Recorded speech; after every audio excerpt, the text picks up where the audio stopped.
Graça e paz, queridos irmãos. Cristo morreu pelos nossos pecados, foi sepultado e ressuscitou ao terceiro dia. Depois disso, a palavra do Senhor nos mostra que Jesus voltou ao céu e fez uma promessa de que um dia voltaria novamente para os seus. E esta é a mensagem que deve ser pregada em todo o mundo. E, queridos, Deus enviou o seu Espírito Santo. Através do seu Espírito Santo, a obra começou em Jerusalém, cresceu até a Judéia, Samaria. E vemos no livro de Atos que o desenvolvimento deste evangelho alcançou o etíope, alcançou Cornélio, e deste modo esta mensagem ela certamente chegaria, como foi prometido, aos confins da terra. Em Atos vemos que Deus converteu Paulo a Cristo e ele se tornou um líder de uma igreja que ficou muito famosa, que foi a igreja de Antioquia. E esta igreja também ficou muito famosa por causa das suas viagens, das chamadas viagens missionárias. Deus usou homens como Paulo, Barnabé, para que a sua palavra saísse ali da região da Palestina, fosse na direção de Chipre, da Galácia. E na segunda viagem missionária, além de ter alcançado uma grande região ali na primeira viagem, na segunda viagem missionária percebemos que eles queriam ir além, alcançar mais lugares, mais cidades. E vemos então que Paulo ele tinha a intenção nessa segunda viagem, agora Silas estava com ele, de avançar ali na região do norte da Galácia, mas diz a palavra de Deus, na região da Ásia Menor, mas diz a palavra de Deus que eles foram impedidos pelo Espírito Santo de pregar naquela província. Tentaram entrar em Bitínia, mas o Espírito de Cristo também os impediu. Então eles desceram a Troade, e diz a palavra de Deus que durante a noite apareceu um homem da Macedônia que estava de pé e suplicava: passe a Macedônia e ajude-nos. Então, meus queridos, vemos que Deus tinha novos planos para aqueles homens. Nessa viagem, Timóteo começou a fazer parte da equipe, e Deus, então, mesmo tendo fortalecido as igrejas da Galácia, que tinham sido plantadas na primeira viagem, mudou o plano deles e os direcionou, então, para a Macedônia. Na Macedônia, eles chegaram em Filipos e plantaram ali uma igreja. Filipos é uma cidade principal da colônia romana, e começaram então ali junto do rio uma igreja fora da cidade.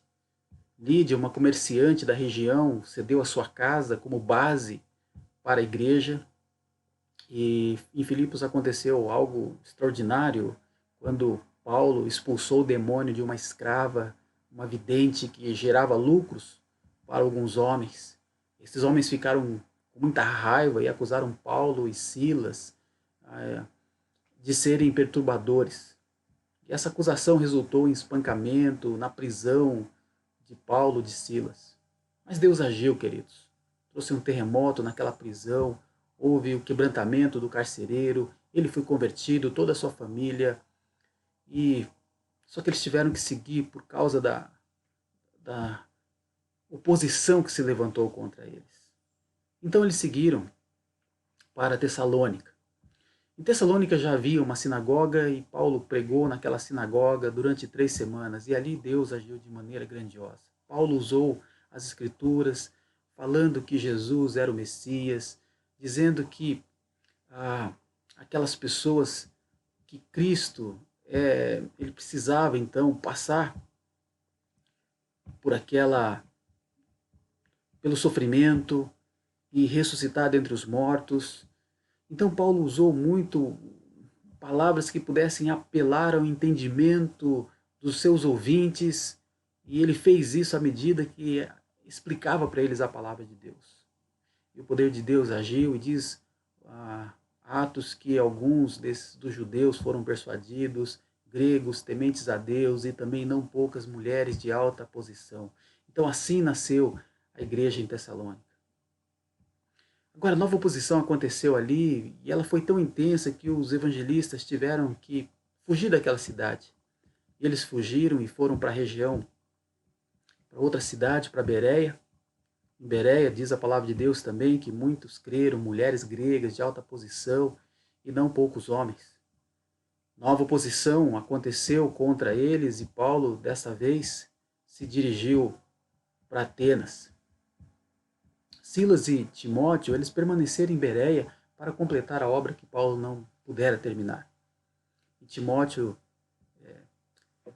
depois ele se junta a Paulo em Atenas e traz notícias de que aquela região estava passando por agitação, por perseguição, por aflições. Então Paulo envia Timóteo para Tessalônica a fim de encorajar aquela igreja e trazer um relatório de como eles estavam. E aí Timóteo vai então para Tessalônica e prepara esse relatório, observa como a igreja está, e depois dessa ida a Tessalônica, ele volta e se encontra com Paulo em Corinto. Então, meus queridos, o que nós observamos aqui, que Paulo então escreve de Corinto para os irmãos tessalonicenses cartas para expressar aquilo que ele ouviu daqueles irmãos. Em primeiro lugar, gratidão. Depois ele percebe que existem acusações, então ele defende o seu ministério. E ele também, por ser uma igreja nova, uma igreja que tinha crescido muito rápido, ele envia orientações nas questões teológicas e práticas para a vida daquela igreja. Então, meus queridos, gostaria de, com vocês, começar a ler esta carta. E talvez uma síntese dessa carta pudesse ser aquela frase que Max Lucado usa acerca de Tessalonicenses, quando diz vida transcendente no mundo transitório. Porque, de certa forma, é disso que se trata. Uma vida em Cristo, uma igreja estabelecida em Deus, uma vida que realmente vale a pena, uma esperança viva em Cristo na volta de Jesus e no mundo que estamos de passagem. Então veja só o que diz a palavra de Deus. E Paulo então ele começa, e nesse primeiro capítulo ele vai louvar ao Senhor, vai bendizer o nome de Deus por causa desta igreja. Então vamos observar esse louvor que ele faz. Vamos juntos reconhecer então o que ele está dizendo aqui. Diz a palavra de Deus, Paulo, Silvano e Timóteo, à igreja dos Tessalonicenses em Deus. Pai, e no Senhor Jesus Cristo, graça e paz a vós outros. Damos sempre graças a Deus por todos vós, mencionando-vos em nossas orações, e sem cessar, recordando-nos diante de nosso Deus e Pai da operosidade da vossa fé, da abnegação do vosso amor e da firmeza da vossa esperança em nosso Senhor Jesus Cristo. Reconhecendo, irmãos, amados de Deus, a vossa eleição. Porque o nosso Evangelho não chegou até vós tão somente em palavra, mas sobretudo em poder no Espírito Santo, em plena convicção, assim como sabeis ter sido o nosso procedimento entre vós e por amor de vós. Com efeito, vos tornastes imitadores nossos e do Senhor, tendo recebido a palavra, posto que em meio de muita tribulação, com alegria do Espírito Santo. De sorte que vos tornastes o modelo para todos os crentes na Macedônia e na Acaia.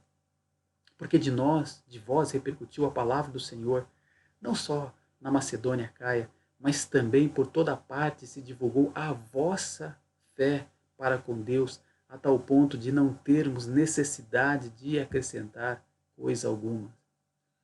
Pois eles mesmos, no tocante a nós, proclamam que repercussão teve o nosso ingresso no vosso meio, e como, deixando os ídolos, vos convertestes a Deus, para servirdes o Deus vivo e verdadeiro, e para aguardardes dos céus o seu Filho, a quem ele ressuscitou dentre os mortos, Jesus, que nos livra da ira vindoura. Então, meus irmãos, percebemos aqui esse louvor a Deus pela igreja, por tudo aquilo que aconteceu entre aqueles irmãos naquela igreja de Tessalônica. Então a carta começa assim, meus irmãos. Paulo sempre faz a costumeira saudação, falando dele, falando de Silvano, que no caso é Silas, Timóteo, a esta igreja que, como ele fala, está em Deus e no Senhor Jesus Cristo. Então não apenas uma igreja de Deus, mas essa igreja está em Deus, ou seja, uma igreja que não tem vida própria, ela vive em Deus, ela depende de Deus, e este fundamento que tem que ser a base de uma igreja verdadeira. Então Paulo louva a Deus por esta igreja, e ele faz isso, como a gente observa no texto bíblico, usando 3 palavras. Ele faz isso mencionando, recordando e reconhecendo. Então vejamos de que maneira o louvor de Paulo por esta igreja, e como isso também vai fazer nos observar e olhar para a nossa igreja de uma maneira muito especial. Então ele diz o seguinte, queridos, mencionando em oração aqueles irmãos. Ele queria agradecer a Deus por todos. E ele agradecia, na realidade, a Deus por todos. E diz a palavra de Deus sem cessar. Meus queridos, isso reflete amor, isso reflete comunhão, evidencia genuíno interesse. Paulo certamente tinha uma lista de oração que ele intercedia por aqueles irmãos. Na nossa igreja nós temos distribuído, o nome das pessoas a cada dia, para que os irmãos possam orar uns pelos outros.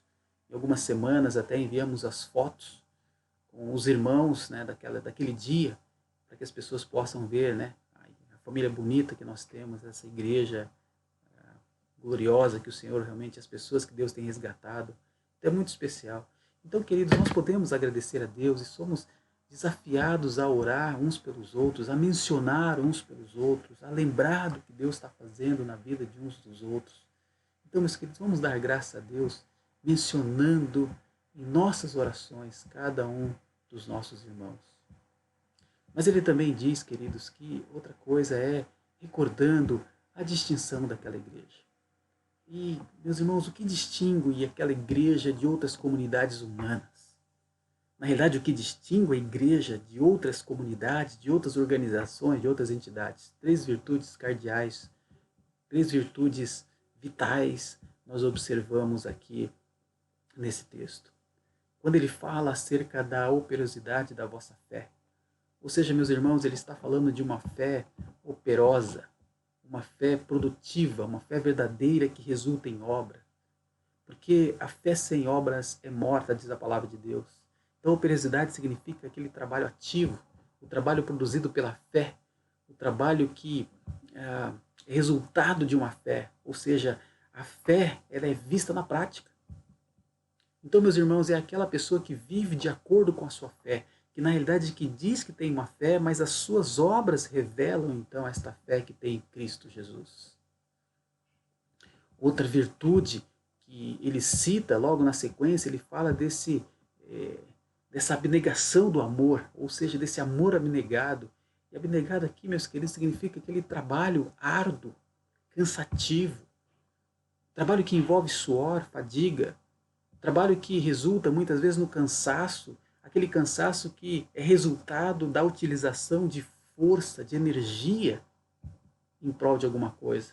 Então veja só, então não é aquele amor de palavra, mas é um amor que age, que faz alguma coisa. Então este é o amor abnegado. Que, veja, meus irmãos, então devemos estar prontos e dispostos a amar, mesmo quando isso exige muito da nossa vida. E outra virtude que ele recorda daqueles irmãos é a esperança firme que eles tinham. Então essa esperança significa uma paciência triunfadora. É preciso suportar as coisas, mas não daquela forma resignada, sofrendo de maneira estoica, mas lembrando o seguinte, que nós temos uma viva esperança. E suportar então com esperança, porque sabe para onde as coisas caminham, E o alvo de tudo é a glória do Senhor, é um encontro com Jesus Cristo. Por isso que ele diz, a esperança em Cristo Jesus. É nele que a esperança do seu povo é colocado. A sua esperança será realizada em sua vinda. Conforme nós vemos lá no verso 5, 8, vamos falar mais sobre isso lá na frente, mas é a esperança da salvação. Então, meus queridos, essa carta ela enfatiza muito esse aspecto da esperança na vinda do Senhor Jesus Cristo. Pessoas então que estão ali com as suas pisadas firmes aqui na terra, mas os olhos fitos no céu, seguir em frente de cabeça erguida. Então, meus irmãos, olha só, quando recorda daquela igreja, Paulo louva a Deus. Ele menciona aquelas pessoas, mas agora recorda dessas virtudes e louva a Deus. Deixa eu dizer uma coisa. Nós podemos louvar a Deus pela nossa igreja, porque nós temos visto, meus irmãos, uma fé operosa. Tem pessoas, sim, queridos, que estão sendo transformadas, em que a sua fé é refletida numa vida que a cada dia está sendo mudada por Deus. Louvar a Deus porque o amor ele tem produzido esse trabalho diligente. Há pessoas que estão servindo, estão lutando para socorrer, estão buscando ensinar, estão de certa forma se desgastando para cuidar espiritualmente da sua família. Meus irmãos, nós temos que louvar a Deus, porque a esperança, ela tem causado nas pessoas uma perseverança firme. Então as pessoas perseveram na oração, perseveram na evangelização, perseveram em edificar a igreja de Cristo. Então, meus queridos, aquela convicção de que aquele que começou a boa obra vai completar, move essas pessoas e faz com que elas permaneçam. Então nós temos motivos para louvar a Deus ao lembrar, ao recordar de como também a nossa igreja local é uma igreja distinta por causa do Senhor. Então louvamos a Deus por aquilo que Ele está fazendo aqui. Além do mais, queridos, diz o apóstolo que outra coisa que faz ele louvar a Deus, além de mencionar aqueles irmãos, recordar a sua distinção, ele também reconhece a eleição daqueles irmãos. E, meus irmãos, isso aqui é motivo de louvar a Deus, reconhecer a eleição dos crentes em Cristo Jesus. Porque os verdadeiros crentes, eles possuem sinais inconfundíveis da sua vida em Deus.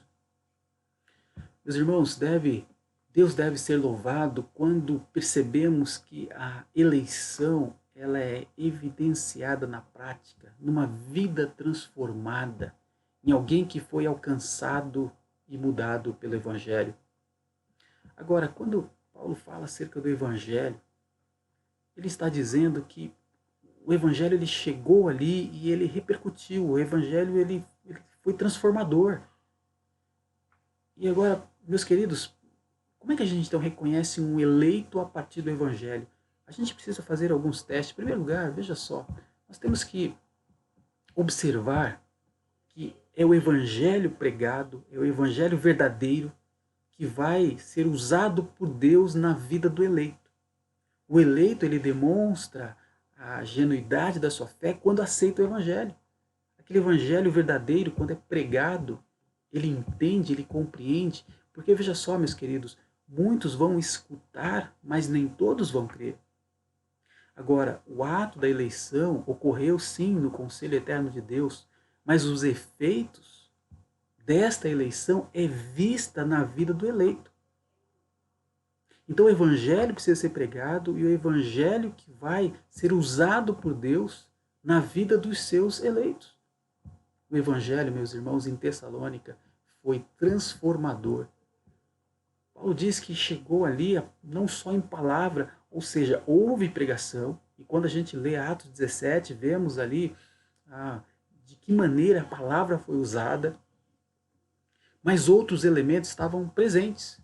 Porque não adianta apenas um belo discurso, uma bela palestra. Muitos discursos, mesmo sendo eloquentes, comoventes, eles são ineficazes para provocar a fé na vida dos ouvintes. E é por isso que Paulo não queria que a sua pregação, como ele fala lá na sua carta aos Coríntios, que fosse marcada por técnicas persuasivas de retórica, mas pela demonstração do Espírito e poder. Então, meus queridos, o que muda a vida de alguém não é uma bela palestra, porque pessoas saem muitas vezes empolgados com uma palestra que ouviu, com um discurso, mas aquilo depois não muda nada, a pessoa continua do mesmo jeito. É a exposição da palavra de Deus que transforma. E veja só, meus queridos, diz que essa palavra então estava presente, mas não só a palavra, mas ele diz alguns elementos também que estavam presentes, ele fala acerca do poder. Meus irmãos, o Evangelho é o poder de Deus. O Evangelho de Cristo, comparado com a sabedoria secular, muitas vezes parece que não desperta o interesse. Por quê? Veja só, naquela época, lá entre os pagãos de Tessalônica, entre os gregos, uma mensagem que pregava um Salvador crucificado era digno de zombaria e não de admiração. Mas pelo fato de ser usado por Deus, de começar em Deus, de ser um meio que Deus ia levar as pessoas a crer e os seus eleitos a serem salvos, então nós percebemos que Deus agiu, tornando então aquelas pessoas novas pessoas, mudando radicalmente as suas vidas. E aí nós percebemos, né, não só em poder, mas também ele fala no Espírito Santo, ou seja, é ele que convence, é ele que toca os corações, é ele que quebranta, é ele que muda a disposição interna de cada um, provocando que logo na sequência Paulo diz, plena convicção. Meus queridos, vemos que essa convicção que Deus produz na vida dos ouvintes, e não só uma convicção, como diz aqui, uma plena convicção, é aquela convicção, aquela persuasão profunda no interior dos crentes sobre a verdade do Evangelho. É um sinal da obra do Espírito Santo nos corações. Então, meus queridos, por mais impressionante, por mais duradouro que a persuasão produzida por um sinal miraculoso pareça ser, ela não se compara à persuasão que o Espírito Santo de Deus é capaz de produzir na vida dos seus eleitos. E é interessante, queridos, que quando nós lemos lá Atos capítulo 17, a palavra de Deus não fala que houve ali uma expulsão de demônio, houve cura. Não há um registro dessas coisas acontecendo em Tessalônica. Mas o que mostra é o Evangelho transformando pessoas, o Evangelho mudando vidas. Então este é o poder de Deus, este é o verdadeiro poder que transforma pessoas. E outra coisa também, queridos, a palavra de Deus nos mostra que Paulo, ele estava ali, a vida dele, na realidade, foi já um chamariz, uma repercussão grandiosa no meio daquelas pessoas. Porque uma mensagem projetada para transformar a vida dos ouvintes, ela não tem eficácia se a conduta dos pregadores não for consistente com ela. Então tem que ter uma coerência entre quem prega e o evangelho que está sendo pregado. Porque veja só, eles chegaram ali, eles não conheciam aquelas pessoas, muitos precisariam saber um pouco mais acerca do evangelho. E como eles saberiam acerca do evangelho? Eles precisavam ver o evangelho. E de que maneira eles iam ver o cristianismo? Na vida e na conduta dos seus pregadores. Então, meus irmãos, a coerência entre a vida e a pregação revela uma atuação verdadeira do Espírito Santo de Deus. O evangelho deve ser vivido e pregado pelos discípulos de Cristo. Nós precisamos estar conscientes dessa responsabilidade. Temos que prestar atenção na vida, na nossa vida, antes de abrir a nossa boca e falar de Jesus. Então, meus queridos, é assim. O evangelho teve repercussão, não porque os pregadores fizeram, pelo menos o texto não mostra isso, grandes sinais naquela região, mas porque havia uma pregação a partir de vidas transformadas por Deus, de evangelho marcado pela palavra de Deus, pelo poder de Deus. Em 3 semanas, uma grande igreja foi levantada ali. E aí, meus queridos, quando a gente fala então dos eleitos, é isso, eles são abordados por esse evangelho e são despertados para a fé por meio desse evangelho. Agora, os efeitos que este evangelho provoca na vida dos eleitos é uma outra maneira de a gente reconhecer quem são os eleitos de Deus. Porque, veja só, meus queridos, observa os efeitos do evangelho. Porque na vida dos eleitos, eles são mudados, são transformados por Deus. A partir de então, nós observamos nesse texto bíblico que aqueles discípulos, eles tiveram algumas mudanças em suas vidas. Diz a palavra de Deus que, com efeito, eles se tornaram imitadores dos missionários e também de Cristo. Então, meus irmãos, passaram a viver em conformidade com o estilo de vida vivido por aqueles homens que pregaram-lhes a palavra de Deus, mas, acima de tudo, por um estilo de vida de Cristo. Eles aceitaram, então, o ensino dos apóstolos, uma aceitação alegre, uma aceitação com muita alegria em seu coração. E veja só, quando Paulo passou ali, teve aquela repercussão lá na casa de Jason, e eles tiveram que sair, então, daquele lugar, mas não mostra que os crentes ali começaram a ser perseguidos. Quem sabe depois que Paulo foi embora, a perseguição aumentou entre eles. Mas o fato é que eles creram e não ficaram na sua zona de conforto. Não guardaram para si aquela mensagem. Porque se eles fizessem isso, possivelmente não teriam problemas. Mas eles seguiram aquela ordem que Jesus deu para todos os seus discípulos, que é fazer discípulos. E com certeza isso trouxe para suas vidas muitos problemas. Mas diz o texto bíblico que havia entre eles uma alegria do Espírito Santo.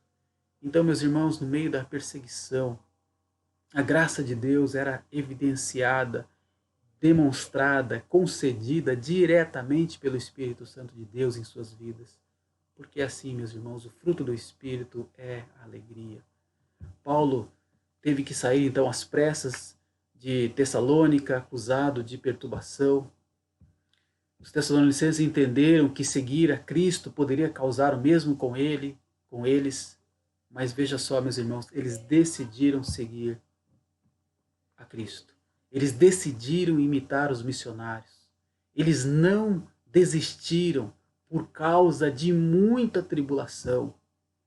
Oh, meus irmãos, como esse louvor a Deus por esta igreja, por esses eleitos, deveria provocar em nós um desejo de falar: Senhor, faz-nos imitadores de Jesus, como foram aqueles irmãos. E veja só, meus irmãos, não era uma igreja perfeita, mas era uma igreja que Deus estava agindo de tal maneira, transformando as suas vidas. E essas pessoas estavam repercutindo a palavra de Deus, tornaram-se imitadores. E outra coisa, meus queridos, às vezes nós esquecemos que seguir a Cristo é imitá-lo. Como é que a gente pode imitar a Cristo? Imitando Cristo na vida de outras pessoas. Então, quem são as pessoas que você tem imitado? Quem são as pessoas que você tem olhado e falado: eu quero seguir a Cristo como aquele irmão segue, como aquele jovem segue, como aquela senhora segue, como aquela família segue? Meus irmãos, não é possível que Deus não esteja agindo no mundo de hoje, transformando pessoas, as quais você vai olhar para elas e falar assim: eu quero seguir a Cristo como aquela pessoa segue. Porque se você não está vendo isso, talvez você esteja com seus olhos voltados para pessoas erradas, para lugares errados, você não esteja vendo aquilo que Deus está fazendo no meio da igreja. Porque Paulo percebia, meus irmãos, percebeu isso naquelas igrejas. Aqueles irmãos se tornaram imitadores dos missionários e também de Jesus. Outra coisa, outro efeito também que aconteceu na vida daqueles irmãos foi que eles também se tornaram o modelo para os outros crentes. Meus queridos irmãos, ao seguir o exemplo dos missionários, aqueles irmãos tessalonicenses, eles se tornaram um exemplo, um modelo para os outros crentes. Através da sua aceitação corajosa do sofrimento por causa de Cristo, quanto àquela proclamação destemida da mensagem que salvou a vida deles, Ou seja, e tudo isso provocou uma repercussão muito grande em suas vidas. Então, meus queridos, eles se tornaram, diz a palavra de Deus, um modelo não apenas na sua província, mas também na província da Acaia. Então veja só que repercussão teve, meus irmãos, que impacto teve a vida daqueles irmãos, o testemunho deles, a transformação de vida entre eles. E não apenas para alguns crentes, mas diz a palavra de Deus para todos os crentes. Sabe, meus irmãos, quando Paulo elogia aquela igreja e louva a Deus por aquela igreja, que nós possamos louvar a Deus desta maneira e ao mesmo tempo dizer ao Senhor, Deus, torna-nos modelos para outros crentes. Que outras pessoas possam seguir a Cristo a partir do nosso exemplo. Que possam olhar para nós e desejar também seguir a Cristo. Então, meus irmãos, olha só como Paulo estava feliz por aquela igreja, por aquilo que Deus estava fazendo no meio daquele povo. E eu penso como nós devemos estar felizes com a nossa igreja. Porque tem pessoas assim que estão levando Deus a sério e elas são dignas de ser imitadas e o seu testemunho tem se propagado em vários lugares. Além disso, meus irmãos, outro efeito que nós vemos na vida daquela igreja é que eles se tornaram pregadores. Porque a palavra diz, né, que ela repercutiu a partir deles.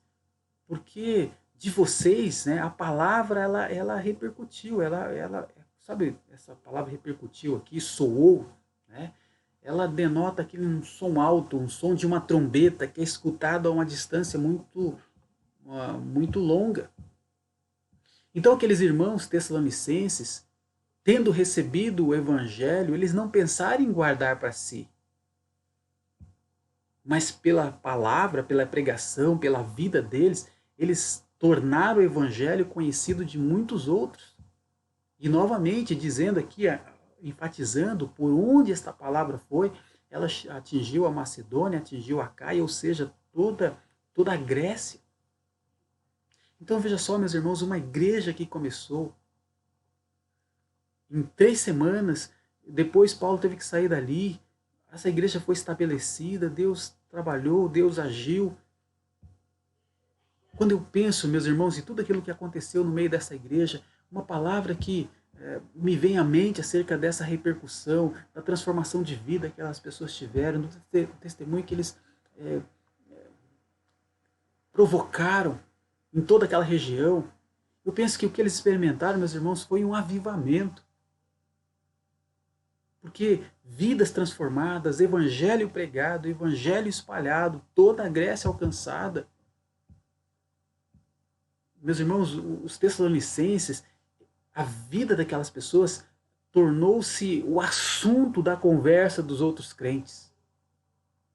A fé que eles tinham, a vida deles, o entusiasmo deles com Deus caiu na boca do povo. O testemunho público dos tessalonicenses, meus irmãos, mostrava o seguinte: havia acontecido algo entre eles que revirou completamente as suas vidas. E todos estavam falando disso. E quais foram esses reviravoltas que aconteceram na vida deles? Como a gente observa aí, meus irmãos, no versículo 9, quando fala que eles se converteram a Deus. Eles deixaram então os seus ídolos e se converteram a Deus. Então, meus irmãos, a idolatria deles deu lugar à adoração ao Deus verdadeiro. Então, pessoas que antigamente eram devotas, idólatras, seguidores de outros deuses, de repente abandona tudo isso, muda de vida e se torna agora um adorador do Deus verdadeiro. Além do mais, meus irmãos, outra repercussão na vida daqueles irmãos, e eles estavam pregando sobre isso, é que havia entre eles uma convicção da vida de Cristo.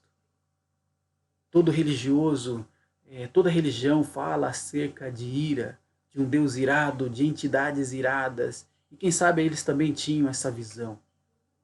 Mas veja só, meus irmãos, as expectativas deles passaram daquela visão da ira para um livramento por intermédio de Jesus. E é isso que Paulo diz, que eles tinham entre eles essa convicção de que Cristo era aquele que os livraria da ira vindoura. Meus irmãos, quando a gente fala acerca da ira, esse é um efeito que o Evangelho deveria provocar em cada um de nós. Em primeiro lugar, como aconteceu ali com aqueles irmãos, eles se converteram de verdade, uma mudança radical de vida. Esse é o efeito do Evangelho, meus irmãos. E para a gente pregar acerca do Evangelho, uma vida realmente precisa ser transformada por Deus. E a outra coisa é essa convicção acerca de que Jesus nos livra da ira vindoura. Não há um temor acerca do futuro, não há um temor, não há um medo acerca das coisas. Nessa época aí de, sempre quando acontece alguma coisa no mundo, uma pandemia, um maremoto, um furacão, um vulcão, as pessoas ficam com receio acerca do fim dos tempos. A Bíblia fala assim, meus irmãos, que um dia Deus vai julgar essa terra. Nas palavras de Jesus, haverá um tempo aqui na terra de tribulação, de tal maneira que nunca houve na história da humanidade, nunca haverá igual aqueles dias. Nós entendemos, meus irmãos, que essa tribulação, esse juízo de Deus, um dia vai chegar na terra. Mas o que a palavra de Deus mostra é que nós temos uma convicção. Jesus nos livra da ira vindoura. Jesus já nos livrou da ira da condenação eterna. Nós não permanecemos mais debaixo da ira eterna. Então, se você crê em Jesus Cristo e você é um eleito de Deus, você está pregando uma mensagem porque você vive essa mensagem de que Jesus te livra desta ira futura. A ira de estar distante de Deus, jogado no lago de fogo para todo sempre. Mas além do mais, existe essa ira que virá sobre a humanidade, o juízo de Deus contra este mundo. E também o Senhor nos livra desta ira. Então, meus irmãos, se você ainda tem dúvidas, receio, medo, quem sabe está na hora de avaliar a sua vida e perceber: eu creio em Jesus Cristo, o Evangelho fez um efeito na minha vida, porque isso acontece na vida do eleito.